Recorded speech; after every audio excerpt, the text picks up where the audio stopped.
Hello बच्चों, let's read this question and the question is define prokaryotes. Define prokaryotes. तो हमें prokaryotes बताना है कि प्रोकैरियोट्स क्या है। तो यहाँ पे जो की कॉन्सेप्ट है, की कॉन्सेप्ट इज प्रोकैरियोट। की कॉन्सेप्ट इज प्रोकैरियोट। की कॉन्सेप्ट इज प्रोकैरियोट्स। प्रोकैरियोट्स। तो एक्सप्लेनेशन से स्टार्ट करते हैं। Explanation.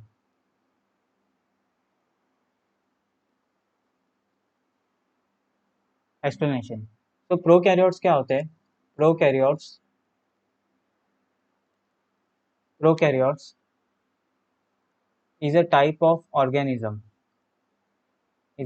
of organism in which in which in which they in which they do not have in which they do not have a well defined well defined well defined nucleus well defined nucleus। तो उसी को हम क्या बोलते हैं? उसी को बोलते हैं हम प्रोकैरियोट्स। तो prokaryote is a type of organism in which they do not have the well defined nucleus। तो उन्हीं को प्रोकैरियोट्स बोलते हैं। एंड द प्रोकैरियोट्स includes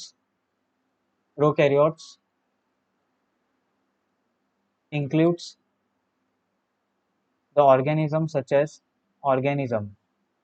कौन कौन से ऑर्गेनिज्म होते हैं? Organism such as bacteria. Organism such as bacteria, blue green algae, Archie bacterias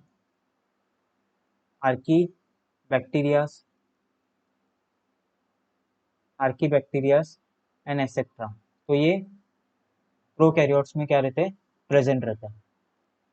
now as the cell do not have the well defined nucleus, as the cell मतलब cell के पास as the cell do not have the well defined nucleus, उनमें well defined nucleus नहीं होता है। well defined nucleus नहीं होता है। well defined nucleus due to this the DNA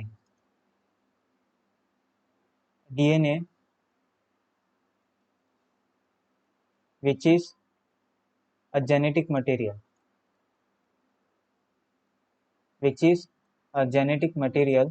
is present in a circular form in cytoplasm in a circular form in a cytoplasm। तो well defined nucleus नहीं होने के कारण जो जेनेटिक मटेरियल रहता है ना, डीएनए, नॉर्मली डीएनए का रहता है? न्यूक्लियस में रहता है। और वो हमें स्पेसिफिकली बताता है कि ये जेनेटिक मटेरियल है सेल्स के। लेकिन ऑर्गेनिज्म के पास वेल डिफाइंड न्यूक्लियस ही नहीं है, जिसके कारण वो साइटोप्लाज्म में और डीएनए सर्कुलर फॉर्म में प्रेजेंट रहता है। तो हमें उससे पता ही नहीं लगता कि डीएनए एक्चुअली में साइटोप्लाज्म में प्रेजेंट है, न्यूक्लियस में प्रेजेंट है। और ऐसे सेल को हम क्या बोलते हैं? प्रोकैरियोट्स बोलते हैं, जिसमें कौन कौन प्रेजेंट है? Bacteria, blue green algae, archibacterias and etc. So I hope you will understood this concept. Thank you and best of luck.